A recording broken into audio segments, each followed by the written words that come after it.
Hello there. Today we are going to learn some action verbs we use daily. So let's get started.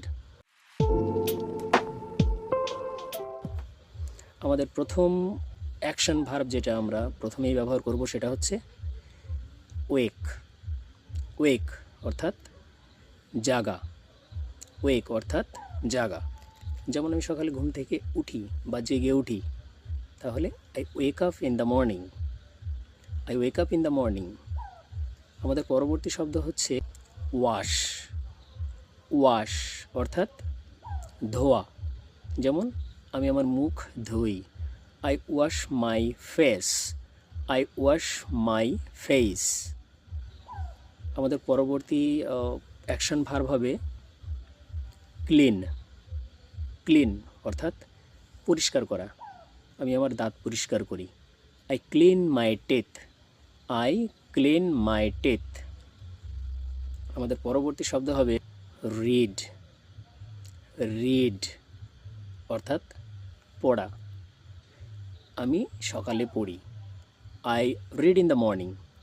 I read in the morning অর্থাৎ আমি সকালে পড়ি। আমাদের পরবর্তী শব্দ study. Study অর্থাৎ অধ্যয়ন করা।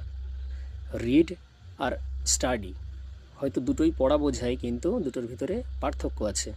সাধারণ পড়া, যেখান থেকে আমি কিছু এনজয় করি, আনন্দ করি বা কিছু তথ্য নিই, সেখানে আমরা রিড ব্যবহার করব। যেমন আই রিড ইংলিশ। কিন্তু যখন আমরা সেটা ফোকাসড ওয়েতে পড়ব বা আরও ডিপভাবে পড়ব, তার উদ্দেশ্য নিয়ে পড়ব, তখন সেটা স্টাডি হবে। I study for the exam. আমাদের পরবর্তী অ্যাকশন ভার্ব লিসেন। লিসেন অর্থাৎ শোনা। লিসেন অর্থাৎ শোনা। আমি গান শুনি, I listen to the music. I listen to the music. আমাদের পরবর্তী অ্যাকশন ভার্ব ওপেন। ওপেন অর্থাৎ খোলা। দরজাটি খোলো, ওপেন দ্য ডোর। দরজাটি খোলো, ওপেন দ্য ডোর। আমি দরজাটি খুলি, আই ওপেন দ্য ডোর। আমাদের পরবর্তী অ্যাকশন ভার্ব ক্লোজ। ক্লোজ অর্থাৎ বন্ধ করা। জানলাটি বন্ধ করো, ক্লোজ দ্য উইন্ডো। জানলাটি বন্ধ করো, ক্লোজ দ্য উইন্ডো। এবং আমাদের আজকের শেষ অ্যাকশন ভার্ব ডু। ডু অর্থাৎ করা। আমি কাজ করি, আই ডু দ্য ওয়ার্ক। আমি কাজ করি, আই ডু দ্য ওয়ার্ক।